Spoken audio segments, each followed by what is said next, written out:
সামনে আসুন, আরাফাত ভাই সামনে আসুন। আসসালামু আলাইকুম ওয়া রাহমাতুল্লাহি ওয়া বারাকাতুহু। ইন্নাল হামদুলিল্লাহ ওয়াসসালাতু ওয়াসসালামু আলা রাসূলিল্লাহ আম্মা বা'দ। ফাউযু বিল্লাহি মিনাশ শাইতানির রাজীম। বিসমিল্লাহির রহমানির রহিম। ইন্নাল্লাহা হাশতারা মিনাল মুমিনিনা আনফুসাহুম ওয়া আমওয়ালাহুম বিআন্না লাহুমুল জান্নাহ। قال رسول الله صلى الله عليه وسلم لا تجعلوا طائفة لظاهر الحق। শুকরিয়া আল্লাহর দরবারে যে রব্বুল আলামিন আমাদেরকে সলাতুল আসর অর্থাৎ আসরের সলাত পরে বসে কিছু আলোচনা করার সুযোগ আল্লাহ করে দিয়েছেন। এই জন্য আমরা সেই আল্লাহর দরবারে শুকরিয়া আদায় করি, সকলে বলি আলহামদুলিল্লাহ। জনসংখ্যা সীমিত, তাতে কি আপনারা লজ্জিত? একজন হোক। রাসূল সাল্লাল্লাহু আলাইহি ওয়াসাল্লাম তিনি বলছেন যে লা তাজআলু তাইফাতান লিযাহিরিল হক, কিয়ামতের আগ পর্যন্ত একটি দল হকের উপরে টিকে থাকবে। আপনি মনে করেন বৃহৎ দল হওয়া প্রয়োজন?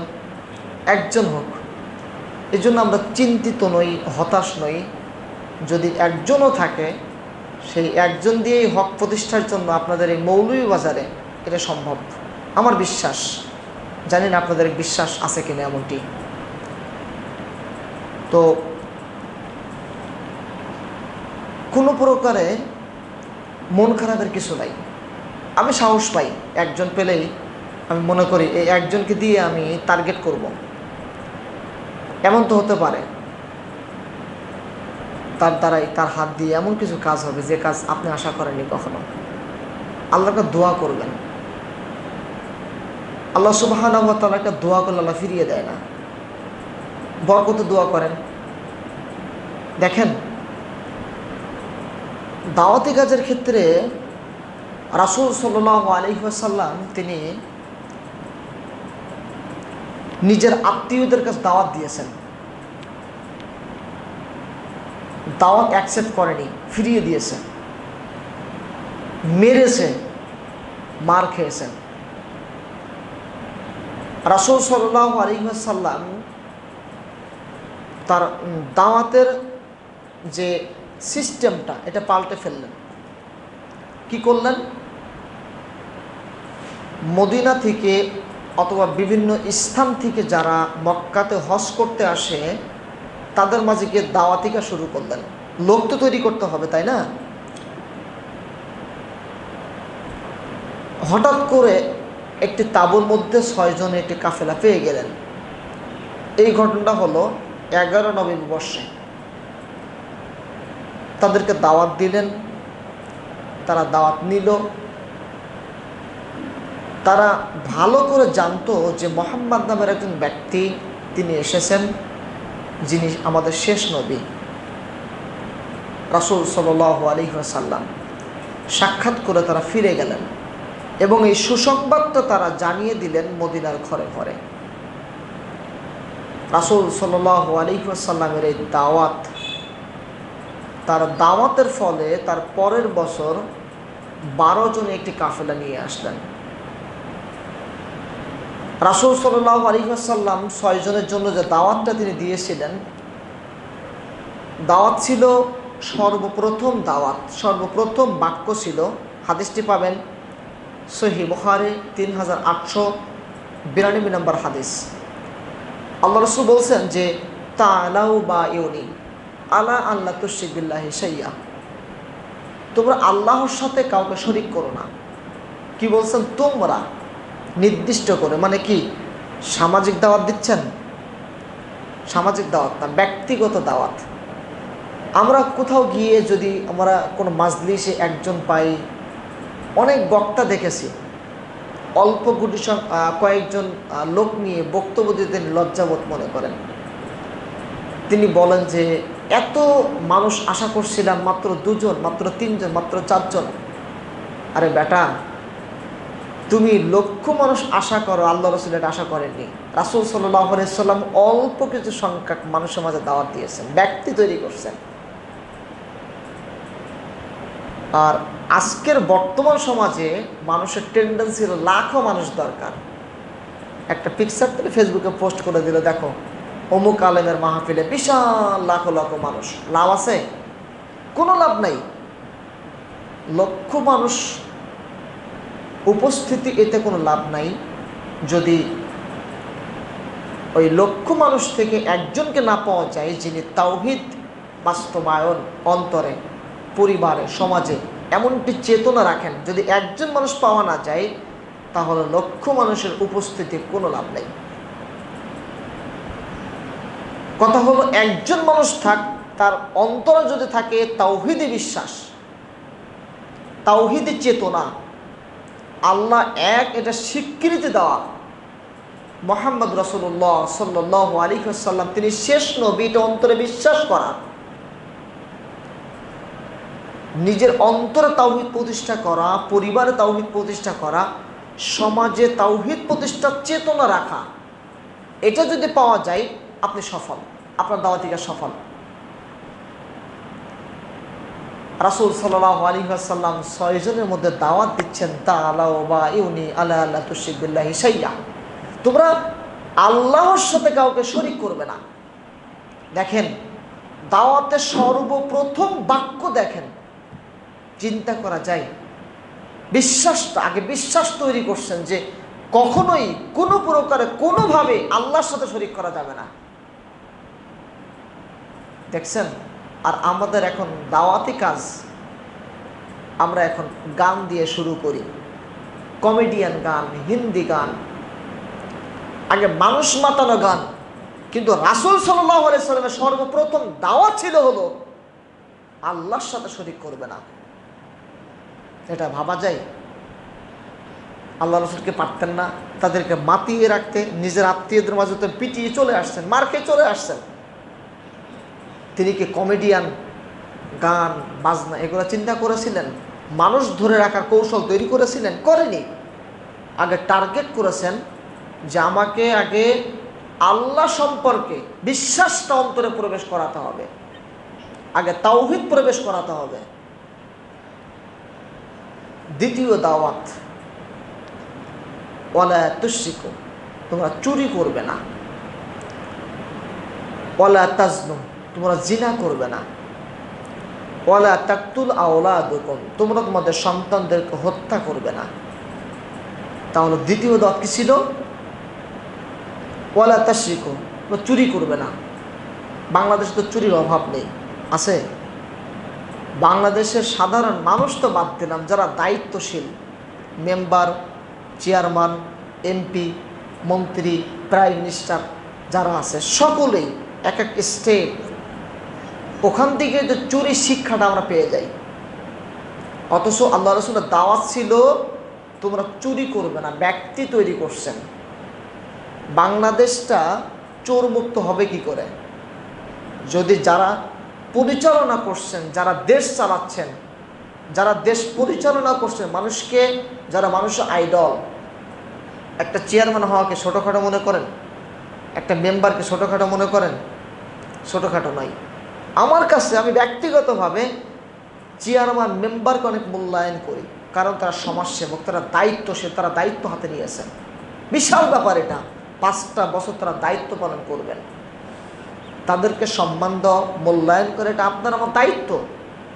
কিন্তু যখন দেখি যে এই সকল দায়িত্বশীল ব্যক্তিদের কাছ থেকে চুরির আভাসটা পাওয়া যায়, চুরির নমুনা পাওয়া যায়, এর মতন দুঃখজনক আফসোস আর কি হতে পারে? আমার মন তখন বলে যে তারা দুনিয়া লোভী, তারা আখিরাত লোভী নয়, তারা দুনিয়া কামাতে এসেছে, আখিরাত কামাতে আসেনি। তাহলে এই দায়িত্ব নিয়ে তারা বিপাকে পড়ছে না? এই দায়িত্ব নিয়ে তারা আল্লাহকে জবাব দিতে হবে না?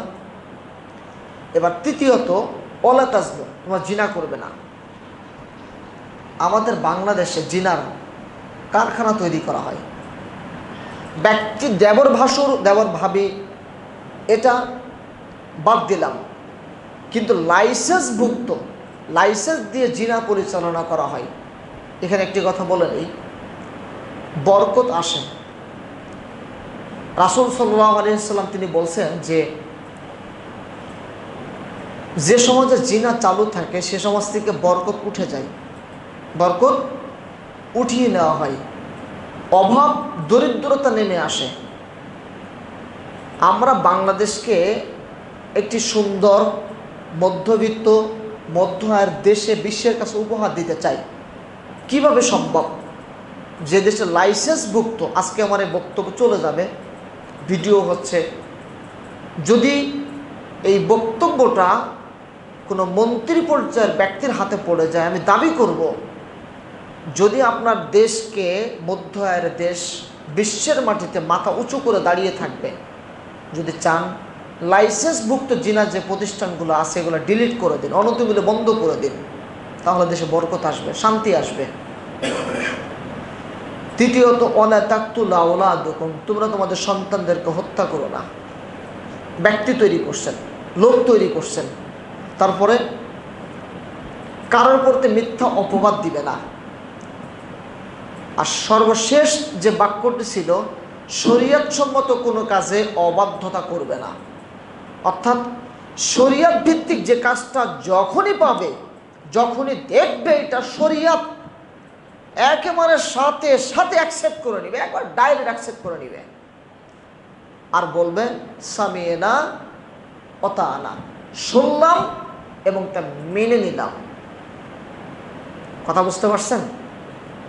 শরীয়ত ভিত্তিক যে কাজগুলো আছে, অর্থাৎ শরীয়তের সাথে সংশ্লিষ্ট এমন কাজ দেখে কোনো প্রকারে, মানে এখন না পরে, পরে না আগামীকাল, এটা বলার অজুহাত দেখানোর কোনো সুযোগ নাই, কোনো সুযোগ নাই।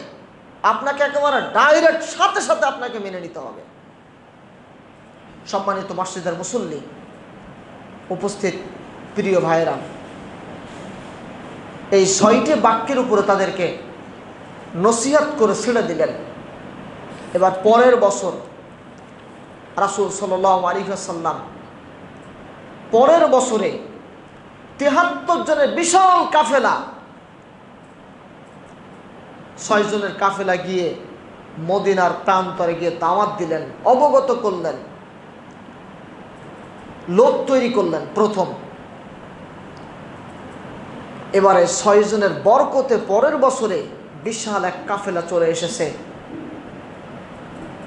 দুই পাশে পাহাড়, গভীর রজনী, আশপাশে কোনো মানুষের সমাগম নেই। সামনে বসে আছেন রাসূল সাল্লাল্লাহু আলাইহি ওয়াসাল্লাম এবং তার চাচা তখন ইসলাম কবুল করেনি। ৭৩ জনের বিশাল এক কাফেলা, রাসূল সাল্লাল্লাহু আলাইহি ওয়াসাল্লাম তাদেরকে দাওয়াত দিচ্ছেন, অবগত করছেন। তাদের মুখে ভাষ্য ছিল একটাই, ইয়া রাসূলুল্লাহ সাল্লাল্লাহু আলাইহি ওয়াসাল্লাম, আজকে যদি আপনি যে বলবেন এটা যদি মেনে নেই, এটা যদি মানি, তাহলে এর বিনিময়ে কি পাবো? রাসূল সাল্লাল্লাহু আলাইহি ওয়াসাল্লাম তাদের কোনো কিছু বললেন না, একটি কথা ব্যতীত। এ কথা পরে আসছে, আগে দাওয়াতগুলো বলে নেই। তাদেরকে দাওয়াত দিলেন 8টি, বললেন আলা সামএ ওয়া তাআতে ফিন নাশাতে ওয়াল কাসলে, তোমরা প্রফুল্ল থাকো আর অলসতায় থাকো, আনন্দে থাকো আর কষ্টে থাকো, যে অবস্থায় থাকো না কেন, আমি মুহাম্মদ আমি যা বলবো তোমরা সেটা মেনে নিবে। কে বললেন? রাসূল সাল্লাল্লাহু আলাইহি ওয়াসাল্লাম। একেবারে ডাইরেক্ট অ্যাকশন দিচ্ছেন তাদেরকে। ৭৩ জনের বিশাল কাফেলা গভীর রজনীতে তাদেরকে অ্যাকশন দিচ্ছেন, অবগত করছেন, তোমরা কষ্টে আছো এটাও আমি বুঝি না, আনন্দে আছো এটাও বুঝি না, এক কথায় তোমরা যে অবস্থায় থাকবে না কেন ওই অবস্থাতেই তোমরা আমার কথা মেনে নিবে। কোনো সুযোগ আছে? একবেলা খেতে পাইনি, এখন সময় নেই, পরে যাব, এ কথা বলার সুযোগ আছে? কোনো সুযোগ নাই। অ্যাকশন দিচ্ছেন একেবারে। আশ্চর্য হয়ে যায় মানুষ, দিনী কাজের ক্ষেত্রে অজুহাত দেখায় কি করে? দাবি করেন মুহাম্মদকে ভালোবাসি, আপনি ডাইরেক্ট মুনাফিক, তার কোনো এখানে আর কিছু বলা লাগবে না, আপনি যে মুনাফিক আর কোনো প্রমাণ লাগবে না, তার স্পষ্ট প্রমাণ। ফ্রান্সের মাটিতে আল্লাহ রাসূলকে নিয়ে কটূক্তি করেছে। ফ্রান্স কোথায় কখনো চোখে দেখেছেন? সরাসরি সুযোগ হয়েছে? ক্যামেরাতে দেখেছেন, আত্মীয় স্বজনরা আছেন, তারা আপনাকে অবগত করেছেন। আল্লাহ রাসূলকে নিয়ে কটূক্তি করলো, জানতে পেরেছেন প্রতিবাদ কাকে বলে। স্কুল মাঠ, কলেজ মাঠ, বিভিন্ন জায়গা প্রতিবাদ সমাবেশ কাকে বলে, একেবারে গোটা বাংলাদেশ ব্লক করে দিয়েছে। না জানে আল্লাহ রাসূলকে কতই না ভালোবাসে। কিন্তু এটাই কি ভালোবাসা? শুধু কি আল্লাহ রাসূলকে গালি দিল আর তার প্রতিবাদের জন্য মাঠে নেমে পড়লাম, আমি সাপোর্ট করলাম, মাঠে নামেন, সমস্যা নেই। কিন্তু অন্য আরো রাসূলের আদেশ সুন্নাতগুলা যে আপনার থেকে যেটা মূল, এগুলা বাদ দিয়ে কটূক্তি করার কারণে মাঠে নেমে পড়েছেন, এটাই কি রাসূলের প্রতি ভালোবাসা? আমি স্পষ্ট তাদেরকে বলি, এটা লোক দেখানো ছাড়া আর কিছুই নয়। তোমার নেতাকে গালি দিলে কষ্ট লাগে, আমার রাসূলের আদর্শ বাদ দিলে তখন তোমার কষ্ট লাগে না? আমার রাসূলকে গালি দিলে তখন তোমার কষ্ট লাগে না? এটা নিঃসন্দেহে মুনাফিকি এবং মিথ্যা বানোয়াট ভালোবাসা ছাড়া আর কিচ্ছু হতে পারে না। আল্লাহ রাসূল স্পষ্ট বললেন, আলা সামে ওয়া তাআতে ফিন নাশাতে ওয়াল কাসলে, কষ্টে আসো আমার দেখার দরকার নাই, আনন্দে আসে এটাও দেখার দরকার নাই, তুমি যে অবস্থায় থাকবো, যে অবস্থায় তুমি থাকবে, ওই অবস্থাতেই রাসূলের কথা মেনে নিবে। এবার দ্বিতীয় দাওয়াত দিচ্ছেন, তোমরা কষ্টে থাকো আর সচ্ছলতা থাকো, আল্লাহর রাস্তায় খরচ করবে, আল্লাহর রাস্তায় খরচ করবে। এই মানসিকতা, এই টেন্ডেন্সি আমাদের মধ্যে নাই, নাই, বেশিরভাগ মানুষের নাই। কম সংখ্যক মানুষ ব্যতীত আল্লাহ রাস্তায় দান করবে, এই নিয়তে কাজ করা, এমনটি মানুষ এখন বড় অভাব। স্ত্রীর শাড়ি প্রয়োজন, যান এখনই চলে যান, অথচ বাড়ির পাশে এতিমখানা আছে, সেখানে এতিমখানাটা চলে না। মসজিদ আছে, মসজিদ চলতে পারে না, অথচ স্ত্রীর জন্য 5,000 টাকা, 10,000 টাকা, 20,000 টাকা শাড়ি ব্যবস্থা হয়ে যায়। মসজিদের ইমামের বেতন সারা মাসে ইমামতি করে 5 থেকে 6,000 টাকা, আর বইয়ের পিছনে তার চলে যায় 5,000 টাকা, 10,000 টাকা শাড়ি। প্রতি মাসে বইয়ের পিছনে খরচ হয় 20,000 টাকা। পরিবারে আরও সদস্য আছে, আপনি চিন্তা করুন, ইমাম সাহেবের পেট নাই, স্ত্রী নাই, কিভাবে চলবে তিনি? আল্লাহ রাস্তায় খরচ করার টেন্ডেন্সি, মানসিকতা আমাদের মধ্যে থেকে আস্তে আস্তে দূরীভূত হচ্ছে, সরে যাচ্ছে। অথচ আল্লাহ রাসূল তাদেরকে দাওয়াত দিচ্ছেন ৭৩ জনের বিশাল কাফেলাতে, তোমরা কষ্টে আছো, সচ্ছলতা আছো, যে অবস্থায় থাকো না কেন, আল্লাহর রাস্তায় খরচ করবে। এবার পরের বলছেন যে আমর বিল মারুফ ওয়া নাহি আনিল মুনকার, ভালো কাজের আদেশ করবে, অসৎ কাজের নিষেধ করবে। আমরা তো ভালো কাজের আদেশ করতে চাই না, অসৎ কাজ নিষেধ করতে চাই না। কেন জানেন? মানুষের কাছে খারাপ হয়ে যায়। যদি মানুষ যদি খারাপ বলে, মানুষ যদি বলে যে দেখো ভালো কাজে নির্দেশ দিতে আসছে, ইমাম সাহেব কোনো খুঁজেই পায় না, বারবার একই কথা বলে, বারবার একই কথা বলে, একই নসিহত করে। ইমাম সাহেব বলবে না কেন? তিনি তো আপনার সমাজের আমির, তিনি তো নেতা আপনার মসজিদের, তার তো বলার দায়িত্ব। কিন্তু তার প্রতি বিষদকার। আজকে বহু মসজিদ এভাবে ইমাম সাহেব যারা আছেন তারা কথা বলতে পারে না, ভালো কাজে নির্দেশ দিতে পারে না। অনেক দায়িত্বশীল আছেন, অনেক তাকওয়াবান ভাইরা আছেন যারা কথা বলতে চান, অনেক পরিবারের সন্তান আছেন যারা কথা বলতে চান। বাবার হারাম অবস্থা, হারাম রিজিক ভক্ষণ করা, এটা দেখে কথা বলতে চান, কথা বলতে পারে না। কারণ কি? বাধাগ্রস্ত, সমস্যা, অসুবিধা। এবার দাওয়াত দিচ্ছেন আল্লাহর পথে সর্বদাই সর্ব অবস্থায় দণ্ডায়মান থাকবে এবং কোনো নিন্দুকের নিন্দাকে পরোয়া করবে না। কথা দাওয়াত দেখছেন, আশ্চর্য হয়ে যায়। আমি আল্লাহ রাসূলের সেদিনের দাওয়াত দেখেন, 13 নবী বসে ৭৩ জন বিশাল কাফেলা নিয়ে দাওয়াত দিচ্ছেন, তোমরা আল্লাহর পথে সর্বদাই দণ্ডায়মান থাকবে এবং কোনো নিন্দুক যদি তোমাদের আল্লাহর পথে থাকার কারণে নিন্দা করে, তোমরা তাদের নিন্দাকে পরোয়া করবে না। ছেলেটা দাড়ি রেখেছে, কি বলছে? আনস্মার্ট হয়ে গেছে, পাঞ্জাবি পরেছে, কি বলছে? আগে প্যান্ট শার্ট পরতে ছেলেটা ভালো লাগতো। অনেক মেয়ে আছে দাড়িওয়ালা ছেলে পছন্দ করতে চায় না। কারণ কি? দাড়িওয়ালা ছেলে আমি বিয়ে করতে চাই না। তুমি কি চাও? আমি স্পষ্ট ভাষায় বলতে চাই, আজকে ভিডিও চলে যাবে। যুবক, তোমাকে স্পষ্টভাবে বলি, তুমি বিবাহের আগে যদি তোমার কোনো মেয়ে যদি বলে আমি দাড়ি পছন্দ করি না, এই মেয়েকে বিবাহের ক্ষেত্রে সাবধান থেকো। এই মেয়েকে বিবাহ করিও না। এই মেয়ে দাড়ি দিয়ে শুরু করেছে, আর অনেক কিছু ক্ষেত্রে তোমাকে বাধা দিতে পারে, অনেক কিছু ক্ষেত্রে তোমাকে বাধা দিতে পারে। যে মেয়ে দাড়ি পছন্দ করে না, সে মেয়ে প্রকৃতভাবে ইসলামকে অপছন্দ করে, এই মেয়ে প্রকৃত মুসলিম হতে পারে না। কারণ দাড়িটা হলো বাহিরের লেবাস, পছন্দ হয় না। তাহলে এই মেয়ে যে আপনার ইসলামের আরো অন্য অন্য কালচারগুলোকে বাধাগ্রস্ত করবে না, এর কোনো নিশ্চয়তা আছে? নাই। তাহলে এই মেয়েকে বিবাহ করে আপনি কখনো সুখী হতে পারবেন? অনেক পরিবার ভেঙে গেছে, আলহামদুলিল্লাহ দেখেছি অনেক পরিবার সুখী হয়েছে। দাড়িকে বিরোধিতা করেনি, বিনা দাড়িতে বিবাহ করেছিল, দিন পেয়েছে। অনেক পরিবার দেখেছে পরিবর্তন হয়ে গেছে। অনেক বোন স্বামীকে বাধ্য করেছে দাড়ি রাখার জন্য। সম্মানিত মসজিদের মুসল্লি, যে বিষয়টা বলতে চাচ্ছি, এই দাওয়াতগুলো রাসূল সাল্লাল্লাহু আলাইহি ওয়াসাল্লাম ৭৩ জন বিশাল কাফেলার মধ্যে দাওয়াত দিলেন। দাওয়াত দিয়ে এবার ৭৩ জন আল্লাহ রাসূলকে বললেন, ইয়া রাসূলুল্লাহ, আপনি যে কথাগুলো বললেন এগুলো যদি মেনে নেই, এর বিনিময়ে কি পাবো? রাসূল সাল্লাল্লাহু আলাইহি ওয়াসাল্লাম কোনো কথা বললেন না, একটি বাক্য ব্যতীত। সেটা হলো বিআন্না লাহুমুল জান্নাহ, আল্লাহ তোমাদের জন্য জান্নাত ওয়াজিব করে দিবেন।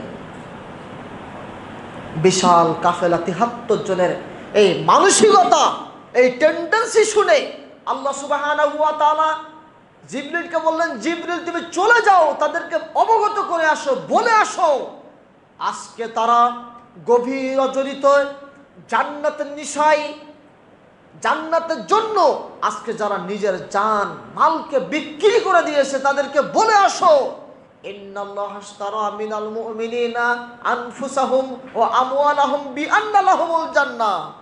আজকে তাদের জান মালের বিনিময়ে আল্লাহ তাদেরকে জান্নাত দান করেছেন। সেদিনে ৭৩ জন। আমি আপনাদের এই বিষয়ে কেন বেছে নিলাম? গুটি কয়েক লোক, অনেকের মনে খারাপ লাগতে পারে যে এই কয়েকজন লোক নিয়ে আজকে আমরা এত বড় একটা মাজলিস মানসিকতা ছিল বসেছি, কিন্তু আমি এটাকে কিছুই মনে করি না। আল্লাহ রাসূল দাওয়াত দিচ্ছেন ৬ জনের মধ্যে, ৬ জন কাফেলাকে দাওয়াত দিয়ে পেলেন ১২ জন, ১২ জন কাফেলা দাওয়াত দিয়ে পেলেন ৭৩ জন। একসময়ও হতে পারে মৌলভীবাজারের কুলাউড়ার মাটিতে বিশাল এক কাফেলা তৈরি হয়ে যেতে পারে, হতে পারে। কোনো সন্দেহ আছে? কোনো সন্দেহ নেই। ইনশাআল্লাহ আমার ইয়াকিন আছে, দৃঢ় বিশ্বাস আছে, হবেই হবে ইনশাআল্লাহ, নিশ্চিত হবে। এই বিশ্বাস নিয়ে যদি দাওয়াতি কাজ করেন, একদিন আল্লাহ সুবহানাহু ওয়া তাআলা এই কুলাউড়ার মাটিতে তাওহীদের পতাকা তুলতে পারে। দেখেন, দাওয়াত দিয়েছেন ইব্রাহিম আলাইহিস সালাম, আপনাদের জানা আছে, সব বিষয় জানা আছে আমার বিশ্বাস। তবু আমি আপনাদেরকে আবার রিফ্রেশ করছি, মরিচিকা পড়ে গেছে সেগুলো ফ্রেশ করে দিচ্ছি।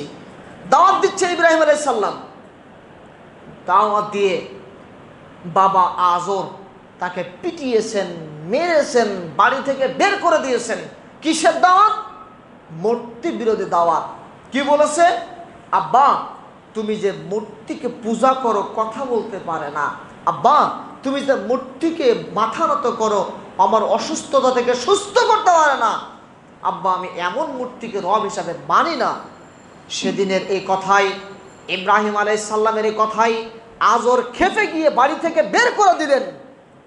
দেখুন, সেদিন ইব্রাহিম আলাইহিস সালাম একা ছিলেন, আর আজকে সেই ইব্রাহিম আলাইহিস সালামকে আল্লাহ এতটা সম্মান দিয়েছেন, মর্যাদা দিয়েছেন, মুসলিম জাতির পিতা হিসেবে আল্লাহ তাআলা কবুল করে নিয়েছেন। এটা কি নিয়ামত না?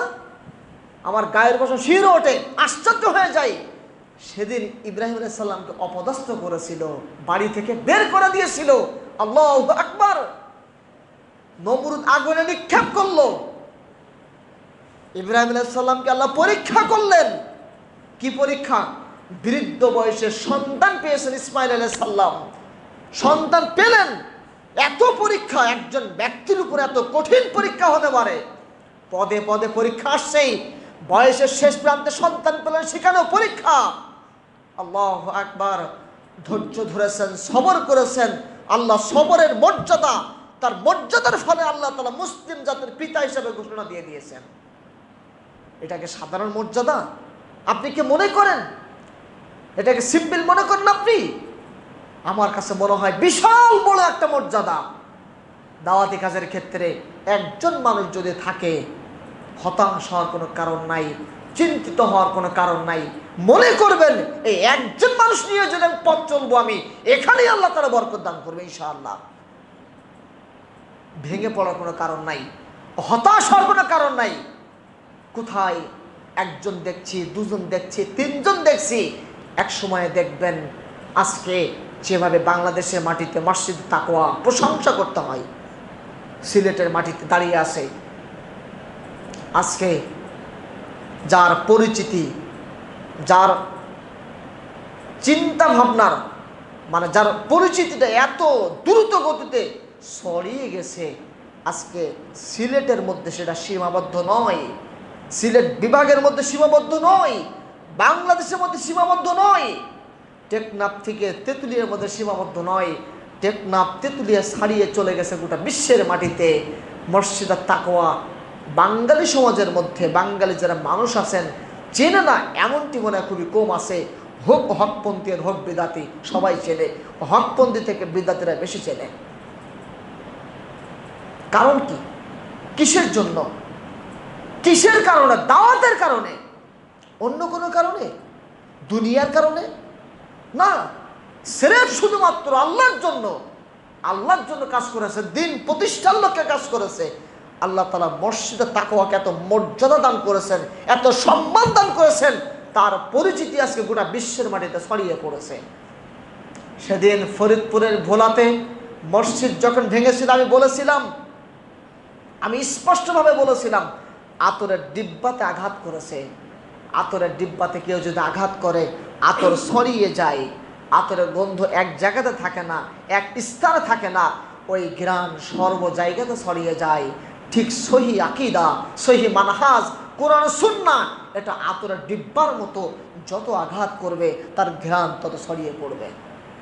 এক জায়গাতে থাকে না, যত আঘাত করবে, যত কষ্ট দিবে, তার ঘ্রাণ তত বেশি ছড়িয়ে পড়বে। আমার কথাটা এখনো পর্যন্ত মনে পড়ে, বারবার মনে পড়ে। যখনই সিলেটের কথা মনে পড়ে, তখনই আবার মনে পড়ে কুলাউড়ার কথা। যখনই সিলেটে আসি মনে পড়ে কুলাউড়ার কথা। কারণ কি জানেন? সেদিন শুনেছিলাম, নাম না বলি, একটি কথা আমার বারবার মনে পড়ে। শুধু কথা ছিল একটাই, নাজমুল শাহাদাত ভাই, জাহাঙ্গীর আলম ইসলামী সাহেব আর আমি একসাথে বসে আছি, বলছেন যে ঢাকাতে আমি চলছি, আমি যাচ্ছি, বাইতুল মুকাররম থেকে বের হয়েছি, আমার প্রাইভেট কার, তার চাকা নষ্ট হয়ে গেছে। আমি একটা চাকা কিনবো বলে, টায়ার কিনবো বলে, কিনতে কিনতে আমি যখন কেনার জন্য যাচ্ছি, বাইতুল মুকাররমের পাশে একটা বই বিক্রি হচ্ছে। বইটা তুলে নিলাম। এই একটি বই সেই ভাইয়ের জন্য হিদায়াতের পথ দেখিয়েছে। আজকে সেই হিদায়াতের মাধ্যমে একজন ব্যক্তি, দেখেন আমি আপনাকে যেটা বুঝাতে যাচ্ছি, একজন ব্যক্তি আপনি পেয়েছেন, এটা নিয়ে চিন্তিত হওয়ার কোনো কারণ নাই, এটা নিয়ে হতাশ হওয়ার কোনো কারণ নাই। সেই একজন ব্যক্তির মাধ্যমে আজকে গিফট, উপহার হিসেবে পেয়েছেন এই কুলাউড়া মসজিদ। এটা কি বিশাল নিয়ামত নয়? বিশাল বড় একটা নিয়ামত এটা। অনেক ভাই আছেন আজকে ভিডিওর মাধ্যমে চলে যাচ্ছে, তাদেরকে বলতে চাই, আপনারা ভেঙে পড়বেন না, চিন্তিত হওয়ার কোনো কারণ নেই। মূসা আলাইহিস সালাম একজন ছিলেন, শুধু আল্লাহর উপর তাওয়াক্কুল করেছিলেন। ফিরআউনের বিশাল বাহিনী সেদিন নদীতে, লোহিত সাগরের মধ্যে অপমানিত হয়ে, লজ্জিত হয়ে মরেছেন। আর আল্লাহ মূসা আলাইহিস সালামকে সম্মানের সাথে বাঁচিয়ে দিয়েছেন। অল্প সংখ্যক মানুষ, সীমিত সংখ্যক মানুষ, তাদেরকে নিয়ে আল্লাহর উপর তাওয়াক্কুল করার কারণে সেদিন সেই লোহিত সাগর রাস্তা তৈরি হয়ে গিয়ে তাদেরকে সম্মানের সহিত বাঁচিয়ে দিলেন। আর একই পথে তাদেরকে অপমানের সহিত ফিরআউনকে ডুবিয়ে মেরে দিলেন। আমি এখানে যে কথাটা বলি সবাইকে, ফিরআউন আর মূসা আলাইহিস সালাম, তাদের পথ ছিল এক, মতের ভিন্নতা হওয়ার কারণে সেদিন আল্লাহ সুবহানাহু ওয়া তাআলা মূসা আলাইহিস সালামকে বাঁচিয়ে দিলেন। আর মতের ভিন্নতা হওয়ার কারণে সেদিন ফিরআউনকে ওই পথে ডুবিয়ে মারলেন। তাহলে দোষ কি পথের নাকি দোষ মতের? দোষ কিসের? দোষ মতের। মতের পার্থক্য, পথের পার্থক্য নয়। পথ ঠিক ছিল, কিন্তু মতের পার্থক্যের কারণে অল্প সংখ্যক গুটি কয়েকজন মানুষকে আল্লাহ বাঁচিয়ে দিলেন। আর মতের পার্থক্য হওয়ার কারণে বিশাল বাহিনী, ফিরআউনের বাহিনীকে আল্লাহ নদীতে ডুবিয়ে মারলেন। এর জন্য আমি আপনাকে বলি, ভেঙে পড়ার, চিন্তিত হওয়ার কোনো কারণ নেই। সেদিন একজন ভাই বলছে, ভাই আমার এলাকাতে আমি মাত্র একজনই আছি। বরিশালে একটি এলাকাতে বলছে, ভাই আমি মাত্র একজন, আমার বাপও এই সম্পর্কে কিছু বোঝে না, আমার ভাইও কিছু বোঝে না, পরিবারে পরিজন কিছু বোঝে না, আমি একাই মাত্র একজন। এই শহীদ দিনটা বুঝে এই পথে চলে আসছি। আমি কত বাধা, কত বিপত্তি চলে যাই। আমি শুধু একটি কথাই মনে পড়ে, আমি যদি আল্লাহর উপরে তাওয়াক্কুল করি, আল্লাহ সুবহানাহু ওয়া তাআলা আমাকে বরকত দান করবেন। আর আমি যদি টিকে থাকতে পারি, এক সময় আমার মাধ্যমে এই পুরো বরিশালে দাওয়াতি কাজ ছড়িয়ে যাবে। এই জন্যই আমি আল্লাহর উপর তাওয়াক্কুল করে কঠিনভাবে আঁকড়ে ধরে আসি। আমাকে আল্লাহ তার হেফাজত করবেই করবে ইনশাআল্লাহ। সম্মানিত মসজিদের মুসল্লি, আমি আপনাদেরকে বলতে চাই, আপনি একা নয়, আপনার সহপাঠী আছে। আপনি একা নয়, আপনার পাশে আল্লাহ সুবহানাহু ওয়া তাআলা সহযোগী রেখে দিয়েছেন। শহীদ দিন যদি প্রতিষ্ঠার লক্ষ্যে কাজ করেন, বিশ্বাস করেন, উপর থেকে নিয়ামত চলে আসবে ইনশাআল্লাহ। এই বিশ্বাস যদি থাকে, তাহলে আপনি কখনো কোনো দিন বিপদের সম্মুখীন হবেন কি? কখনোই না, নিয়ামত চলে আসবে। অতএব সম্মানিত মসজিদের মুসল্লি, আমি আপনাকে সাহস দিতে চাই, আমি আপনাকে অবগত করতে চাই, হকের পথে যত বাধা আসুক, হকের পথে যত কষ্ট আসুক, সকল কষ্ট মারিয়ে যদি টিকে থাকতে পারেন, আল্লাহ সুবহানাহু ওয়া তাআলা সেদিনের মতো করে ৬ জন যুবকের মধ্যে যে দাওয়াত দেওয়া হয়েছিল, আর তাদের মাধ্যমে ৭৩ জন বিশাল যে কাফেলা সেদিন চলে এসেছিল, আজকে এমন হতে পারে বাংলাদেশে গুটি কয়েক মানুষের দ্বারা গোটা বাংলাদেশের মাটিতে তাওহীদের পতাকা উঠবে ইনশাআল্লাহ। সেদিন বেশি দূরে নয়, যেদিন খুবই কাছাকাছি। আজকে বাংলাদেশের টেকনাফ থেকে তেঁতুলিয়া পর্যন্ত যে হারে, যে গতিবেগে দাওয়াত পৌঁছে গিয়েছে, এই দাওয়াত কি শুধু আমার? এই দাওয়াত পৌঁছে দেওয়ার দায়িত্ব কি আমার? দায়িত্ব কি আপনাদের নয়? অবশ্যই দায়িত্ব। পরামর্শ দিয়ে দায়িত্ব, অর্থ দিয়ে দায়িত্ব, পাশে থেকে দায়িত্ব, সার্বিকভাবে আপনাকে দায়িত্ব পালন করতে হবে। মনে করবেন যে নাজমুল সাদ বা যদি একাই আসে, যদি বিশ্বাস এই মনে যদি থাকে, তাহলে আমি বলবো আপনি এখনই আপনি পথ থেকে সরে যান। আপনার দ্বারা কখনো হক প্রতিষ্ঠা করা সম্ভব নয়। মনে করবেন নাজমুল শাহাদাত ভাই আছে, আর তার সাথে আরও যারা আছে, যদি একজনই থাকে, এভাবেই সম্ভব। শুধু নাজমুল শাহাদাত নয়, বাংলাদেশে সিনিয়র বড় বড় স্কলার আলেম আছে, ইনশাআল্লাহ তারা যেভাবে অক্লান্ত পরিশ্রম করে রাত দিন কঠিনভাবে কাজ করে যাচ্ছে, যদি বরকতের জন্য দোয়া করেন, উপর থেকে কি নিয়ামত আসবে না? অবশ্যই আসবে। সম্মানিত মসজিদের মুসল্লি, সেদিনের কথা আপনাকে স্মরণ করিয়ে দিতে চাই। আজকে জুম্মার খুতবাতে একটু বলেছিলাম, জুম্মার খুতবা আজকে মৌলভীবাজার ছিল যে মসজিদে, ওখানে ছোট্ট একটি ঘটনা, সাহাবার ঘটনা আমি অবগত করেছিলাম। খুবাইব রাদিয়াল্লাহু তাআলা আনহু টিকে থাকা, কঠিনভাবে টিকে থাকা, একনিষ্ঠভাবে টিকে থাকা, আল্লাহর রাস্তায় টিকে থাকা। খুবাইব রাদিয়াল্লাহু তাআলা আনহুকে বললেন, খুবাইব তুমি যদি ইসলাম কবুল করেছো, এখান থেকে সরে না আসো, তোমাকে হত্যা করা হবে, তোমাকে শুলে চড়ানো হবে।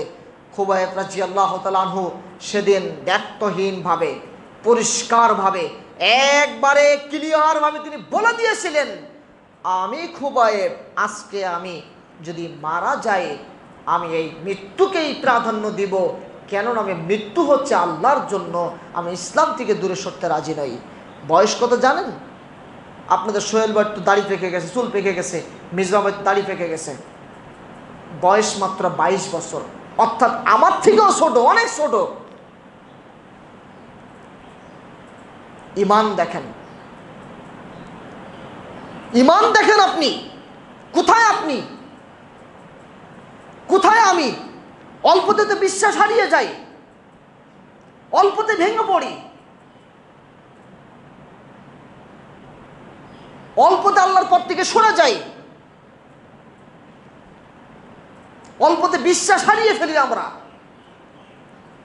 কিন্তু সেদিনের যুদ্ধ ছিল তাওহীদের যুদ্ধ, তাওহীদ প্রতিষ্ঠার যুদ্ধ ছিল সেদিন। অবগত করছেন খুবাইব রাদিয়াল্লাহু তাআলা আনহু বলছেন, খুবাইব তুমি যদি ইসলাম থেকে সরে না আসো তোমাকে শুলে চড়ানো হবে, তোমাকে ফাঁসিতে চড়ানো হবে। সেদিন খুবাইব রাদিয়াল্লাহু তাআলা আনহু বলেছিলেন, ওয়ালাস্তু বালিহিনা উক্তালু মুসলিমান, আমি যখন মুসলিম হিসেবে নিহত হই তখন আমি কোনো কিছুকে পরোয়া করি না একমাত্র আল্লাহকে ছাড়া। কত বড় একটি বাক্য, কত কঠিন একটি কথা, কত দৃঢ় ঈমান হলে এত বড় কথা সে বলতে পারে। মজবুত ঈমান। খুবাইব তো বলতে পারতো, ঠিক আছে আমি আমার আল্লাহর দিন থেকে সরে আসলাম, তোমাদের দিনটাই মানলাম, বলতে পারতো না? কিন্তু অন্তরের মধ্যে এমন একটি দিন, এমন একটি বিধান বাস্তবায়ন করেছে যেখান থেকে কিঞ্চিত মাত্র ছাড় দিতে চায় না, সরিষা দানা পরিমাণ ছাড় দিতে চায় না। সে দিনটা কি? কিতাবুল্লাহ ওয়া সুন্নাত রাসূলুল্লাহ, আল্লাহর কিতাব, আল্লাহর আদেশ, আল্লাহর নিষেধ, রাসূল সাল্লাল্লাহু আলাইহি ওয়াসাল্লামের আদর্শ অন্তরে বাস্তবায়ন করেছেন। যে আদর্শ থেকে সরে আসতে রাজি নই। কিসের নেশায়? দুনিয়ার নেশায়। একমাত্র একটাই, সেটা হলো জান্নাতের নেশায়। জান্নাত হলো তার মূল লক্ষ্য, একমাত্র জান্নাতের নেশায় ছুটে চলেছে। খুবাইব রাদিয়াল্লাহু তাআলা আনহু এক বাক্যে চূড়ান্ত ভাবে বলে দিলেন, ওয়ালাস্তু মালিহিনা উক্তালু মুসলিমান, আমি যখন মুসলিম হিসাবে নিহত হই, আমি যখন মুসলিম হিসাবে মারা যাই, আমি আর কিছুই পরোয়া করি না, আমি আল্লাহকে ছাড়া আর কিছুই মূল্যায়ন করি না। সেদিনের কথা মনে আছে? মুসাব রাদিয়াল্লাহু তাআলা আনহু জীবনে জানা আছে আপনার? হয়তো জানা থাকার কথা, বারবার শোনেন, সকল আলেমের মুখে শুনেছেন। প্রত্যেকটি আলেম উদাহরণস্বরূপ এই মুসাব রাদিয়াল্লাহু তাআলা আনহু, খুবাইব রাদিয়াল্লাহু তাআলা আনহুর বর্ণনাটা প্রত্যেকটা আলেম দিয়ে থাকেন। মুসাব রাদিয়াল্লাহু তাআলা আনহু যখন যুদ্ধ করছেন উহুদের প্রান্তরে, কাফির সৈন্য এসে ডান হাত কেটে দিয়েছে, ইসলামের পতাকা বাম হাত দিয়ে ধরেছেন, বাম হাত কেটে দিয়েছে, ইসলামের পতাকা গাল দিয়ে ধরে রেখে দিয়েছেন, দেহ থেকে মাথা আলাদা করে দিয়েছে, ইসলামের পতাকা তবুও গাল দিয়ে ধরে রেখে দিয়েছেন। উহুদের প্রান্তর এবার খুঁজে বের করার জন্য চেষ্টা করা হচ্ছে, কোথায় সে মুসাব রাদিয়াল্লাহু তাআলা আনহু। আল্লাহ রাসূল খুঁজে পেলেন, এক প্রান্তরে পড়ে আছে হাত, অপর প্রান্তরে পড়ে আছে বাম হাত, দেহ থেকে মাথা আলাদা, একদিকে আর একদিকে ছটকে চলে আসে, পড়ে আসে। একত্রিত করা হলো। এবার একত্রিত করে সাহাবারা বলছেন, ইয়া রাসূলুল্লাহ, আজকে মুসাবকে যদি তার দেহটা কাপড় দিয়ে ঢেকে দেই, যদি দেহের পরানো কাপড় দিয়ে ঢেকে দেই, মাথা যদি ঢেকে দেই পা বেরিয়ে যায়, পা যদি ঢেকে দেই মাথা বেরিয়ে যায়। রাসূল সাল্লাল্লাহু আলাইহি ওয়াসাল্লাম চমৎকার করে বলে দিলেন, মুসাবের গায়ের পরনে কাপড়টা ঢেকে দাও, মাথা থেকে বাকিটুকু ঢেকে দাও, আর পায়ের অংশটুকু দোবরা ঘাস দিয়ে ঢেকে দাও। রাসূল সাল্লাল্লাহু আলাইহি ওয়াসাল্লাম কাঁদছেন আর বলছেন, মুসাব, তোমাকে নিয়ে এসেছিলাম ধনাঢ্য পরিবার থেকে, তুমি এক জামা 3 দিনের বেশি পরতে না, তোমার গায়ের পরনে কাপড় এত দামি ছিল, মক্কার ভিতরে দামি কাপড় কেউ পরতো না। মুসাব, তোমার এত সুন্দর চেহারা মক্কার বুকে আর কাউকে দেখেনি, তোমার মাথায় এত সুন্দর কুকড়ানো চুল মক্কার বুকে কাউকে দেখেনি, আর আজকে মুসাব তুমি ছেঁড়া কাপড়ের মতো মুখ লুকিয়ে আসো। রাসূল সাল্লাল্লাহু আলাইহি সাল্লাম অঝরে কাঁদছেন, বলছেন, মুসাব, তোমাকে শেষ বিদায়ের সময়ে একটি কাপড় তোমাকে দিতে পারলাম না।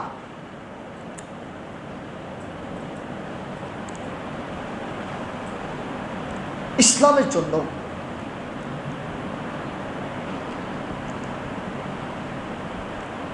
কুরবানি করেছে, কিসের জন্য?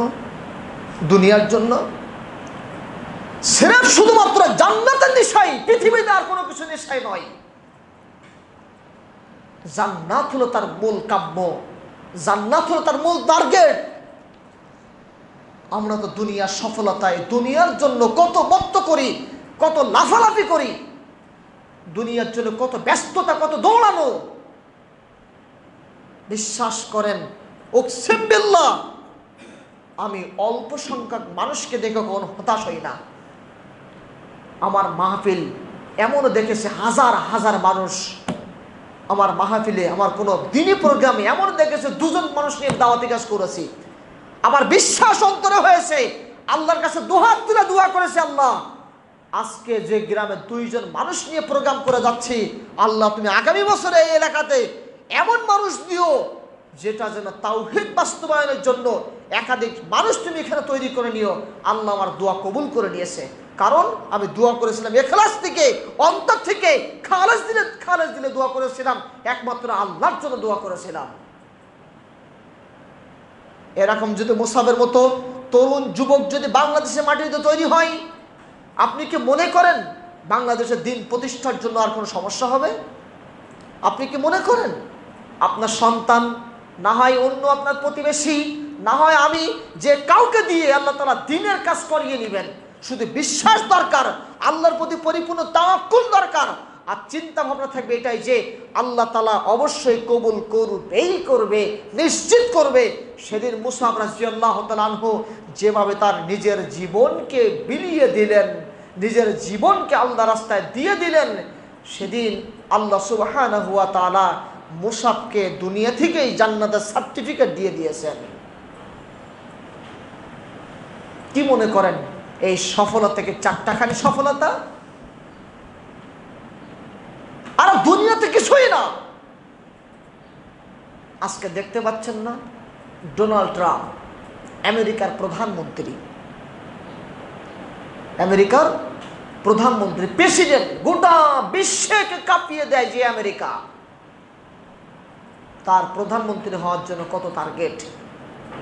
আজকে সে ডোনাল্ড ট্রাম্প প্রধানমন্ত্রী নির্বাচনে যে ভোট হয়ে গেল তাতে হেরে গিয়ে এখন বর্তমানে কে? Joe Biden. কোনো লাভ আছে এই প্রধানমন্ত্রী? কোনো লাভ আছে? কোনো লাভ নাই।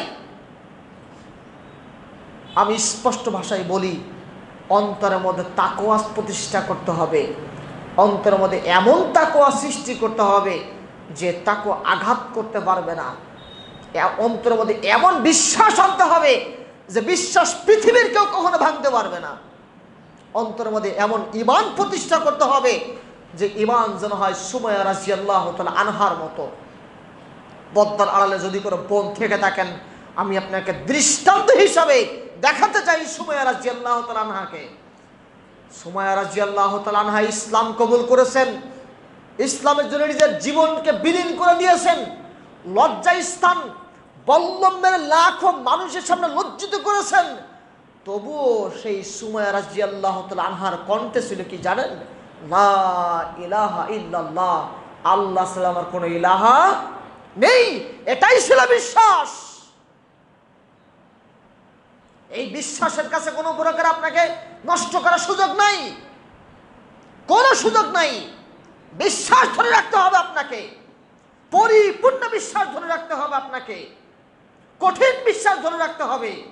বিশ্বাসের মধ্যে যেন কেউ কোনো প্রকারে সুচ ঢোকাতে না পারে, সুচ পরিমাণ জায়গা যেন কেউ কখনো নিতে না পারে। মজবুত বিশ্বাস যদি থেকে থাকে, আল্লাহ সুবহানাহু ওয়া তাআলা ওই বিশ্বাসে বরকত দান করবেন। জেল কেন, ফাঁসি কেন, সবকিছু হেরে যাবে বিশ্বাসের কাছে ইনশাআল্লাহ। সেদিনের কথা মনে আছে? ঈদ বিশ্বাস একটি সুন্নাত মূল্যায়ন করেছিলেন, একটি সুন্নাতকে মূল্যায়ন করেছিলেন। বালাকোটের মসজিদে সেদিন ঈদ বিশ্বাস প্রাথমিক পর্যায়ে পড়ালেখা করেছেন। হাই কোয়ালিটি ভাষায় শিক্ষিত নয়, অর্থশালী মানুষ নয়, কোনো পরিচিত মানুষ নয়, একজন সাধারণ গ্রামের মানুষ ঈদ বিশ্বাস ভারতের বালাকোট মসজিদে সালাত আদায় করতে গিয়েছেন। ঈদ বিশ্বাস এবং তার বন্ধু, আমি আবারও স্মরণ করিয়ে দিতে চাই, দাওয়াতি মাঠে যদি একজন হয় কাজের জন্য, ওই একজনকে মনে করবেন আপনি নিয়ামত। রাজি আছেন আপনারা? একজনকে মনে করবেন নিয়ামত। জামাতে যদি একজন মুসল্লি আসে, মনে করবেন এটাই আল্লাহর পক্ষ থেকে নিয়ামত। হতাশ হওয়ার কোনো কারণ নাই। দাওয়াতি মাঠে কাজ করতে গিয়ে যদি একজন থাকে, একজনকে মনে করবেন আল্লাহ তাআলা এখানে বরকত দিবে ইনশাআল্লাহ। ওই একজন দিয়ে আগামী বছরে 1000 জন আল্লাহ তৈরি করে নিতে পারেন। তার বাস্তব নমুনা দেখেন। ঈদ বিশ্বাস এবং তার বন্ধু সালাত আদায় করতে গিয়েছেন। বালাকোট মসজিদের নিয়ম হলো, আইন হলো, ল, ওই দেশীয় ল, ওই মসজিদের ল, কেউ যদি বুকে হাত বেঁধে সালাত আদায় করে আমিন বলে তাকে ফাঁসিতে চড়ানো হবে। ঈদ বিশ্বাস সুন্নাত, রাসূলের সুন্নাতকে মূল্যায়ন করছেন। কি বলছেন? এটা কেন? আপনি বুকের নিচে হাত বেঁধে সালাত আদায় করতে পারেন, এটা আপনার ব্যক্তিগত ব্যাপার, অসুবিধা নেই, আপনাকে বাধ্য করা হচ্ছে না। কিন্তু বালাকোট মসজিদে এই আইনটা কিভাবে হলো? বুকে হাত বাঁধলেই তাকে ফাঁসিতে চড়ানো হবে, আমিন বললেই তাকে ফাঁসিতে চড়ানো হবে। এই আইনটা কেন? ঈদ বিশ্বাস নাভির বুকের নিচে হাত বাঁধা করে তিনি বলেনি, ওটাকে বিরোধিতা করেননি।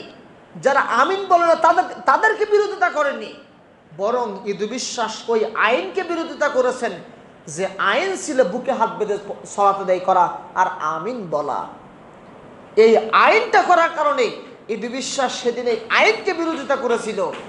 এই আইনকে বিরোধিতা করার ফলে ঈদ বিশ্বাস সালাত আদায় শেষে এবার বলা হলো কে আমিন বলেছে, কে বুকে হাত বেঁধেছে। ঈদ বিশ্বাস ইমানি বল নিয়ে দাঁড়িয়ে গেলেন, বললেন আমি আমিন বলেছি, আমি বুকে হাত বেঁধেছি। ল, আইন অনুযায়ী ঈদ বিশ্বাসকে সেদিন ফাঁসিতে চড়ানো হলো। একবার নয়, দুইবার নয়, তিনবার নয়, তিনবার ফাঁসিতে ঝুলিয়েছেন। ফাঁসির দড়ি 3 বার কেটে পড়ে গেছে। জল্লাদ বলতে বাধ্য হয়েছে এটা কোনো সাধারণ মানুষ নয়। আজকে ওই একজন মানুষের বর্ণনা লাখো লাখো কোটি কোটি মানুষ সকলের মুখে মুখে, তাহলে একজন মানুষ দিয়েও যে দাওয়াতি কাজ হয় এটা বুঝতে পারলেন আপনারা? হতাশার কোনো কারণ নাই। আপনি ড্রাইভার, দাওয়াতি কাজ করে যান। আপনি কৃষক, দাওয়াতি কাজ করে যান। আপনি ব্যবসা করেন, দাওয়াতি কাজ করে যান। আপনি চাকরিজীবী, দাওয়াতি কাজ করে যান। আপনি মুসি, জুতা সেলাই করেন, আপনি দাওয়াতি কাজ করে যান। আপনি যে লেভেলেই কাজ করে যাচ্ছেন ওই লেভেল থেকেই আপনাকে দাওয়াতি কাজ করে যেতে হবে। ওই লেভেল থেকেই আপনাকে দাওয়াতি কাজ করা আপনার দায়িত্ব পড়ে যায়। দাওয়াতি কাজের ক্ষেত্রে অজুহাত দেখানোর কোনো সুযোগ নাই। একজন মানুষ থাকলেও সে একজনের মধ্যে আপনাকে দাওয়াতি কাজ করে যেতে হবে। সম্মানিত মাসজিদের মুসল্লি, আমি আপনাকে যে দাওয়াত, যে বিষয়গুলো আপনাকে অবগত করে গেলাম, এই বিষয়ের প্রতি পরিপূর্ণ আমল করে ইখলাস সহকারে বিশ্বাস নিয়ে আপনি কাজ করে যান। আল্লাহ সুবহানাহু ওয়া তাআলা আপনার বিশ্বাসে, আপনার দাওয়াতি কাজে আল্লাহ তাআলা বরকত দান করুন। আল্লাহ আমিন। আল্লাহ যেন আমাদেরকে দুনিয়াতে এবং আখিরাতে কল্যাণ দান করেন। আল্লাহ যেন আমাদের দুনিয়াতে সুন্দরভাবে ঈমানি হালাতে জীবন পরিচালনা করে আল্লাহ যেন আমাদেরকে জান্নাত দান করেন। আল্লাহ যেন আমাদের সে বিশ্বাস, সে তৌফিক আল্লাহ যেন আমাদেরকে দান করেন। আমিন। আল্লাহ তোমার কাছে দোয়া করি, আল্লাহ আমাদের ঈমান অনেকটা দুর্বল, আমাদের ঈমানে তুমি মজবুত ঈমানে পরিণত হওয়ার তৌফিক তুমি দান করো। আল্লাহ তুমি তো দয়াবান, তোমার দয়া তো শেষ নেই। আল্লাহর কাছে এভাবে দোয়া করেন, খুব অনুনয় বিনয় করে ধীর স্থিরভাবে দোয়া করেন। আমারও দোয়া করে তড়ি ঘড়ি করে আল্লাহুম্মা সাল্লি আলা শুরু করে দে দোয়া, একবারে সাথে সাথে শেষ, 30 সেকেন্ডে আমরা দোয়া শেষ করে দেই। কিন্তু এটা নয়, আল্লাহর কাছে বসে বসে বসে বসে বসে বসে দোয়া করেন, খুব ধীর স্থিরভাবে দোয়া করেন, খুব নমনীয়ভাবে দোয়া করেন, সময় নিয়ে দোয়া করেন। অল্প সময়ে দোয়া নয়, অনেক সময় বসে বসে বসে বসে বরকতের জন্য আল্লাহর কাছে দোয়া করেন। আর বিশ্বাস রাখেন দোয়া যে করছি আল্লাহ তাআলা আজকে না হয় কালকে না হয় পরশু না হয় দুনিয়াতে না হয় কবুল না হয় নাই করলো, আল্লাহ তাআলা আখিরাতে কবুল করতে পারে। এই বিশ্বাসটুকু রেখে কাজ করে যান। আল্লাহ তাআলা আমাদেরকে, আপনাদেরকে, সকলকেই আল্লাহ যেন হকের পথে টিকে থেকে পথ চলা তৌফিক দান করেন। আমিন। আল্লাহ আমরা পাপী মানুষ, পাপী বান্দা, আমাদের পাপগুলা মার্জনা করে আমাদের পাপগুলা ক্ষমা করে দিয়ে আমাদেরকে তুমি নেককার বান্দায় পরিণত হওয়ার তৌফিক তুমি দান করো। আমিন। অনেকে অসুস্থ আছেন, আল্লাহ তুমি সকলকে শেফায়ে কামিয়াবি দান করো। আমিন। আল্লাহ তোমার কাছে দোয়া করি, অনেক আত্মীয় স্বজন মারা গেছে, অনেক প্রতিবেশী মারা গেছে, অনেকের কাছের মানুষ পৃথিবী থেকে চলে গেছে, বাবা মা পৃথিবী থেকে চলে গেছে। আল্লাহ তুমি সকলকেই কবরকে শাস্তি থেকে মুক্ত করে দিয়ে তাদেরকে তুমি জান্নাতের নিয়ামত, তুমি জান্নাতের ফেরদাউস দান করো, আমিন। আল্লাহ, তোমার কাছে এই দাবি, এই দোয়া করে আজকে এখানে শেষ করছি। সুবহানাকাল্লাহুম্মা ওয়া বিহামদিকা আশহাদু আল্লা ইলাহা ইল্লা আনতা আস্তাগফিরুকা ওয়া আতুবু ইলাইক। আসসালামু আলাইকুম ওয়া রাহমাতুল্লাহি ওয়া বারাকাতুহু।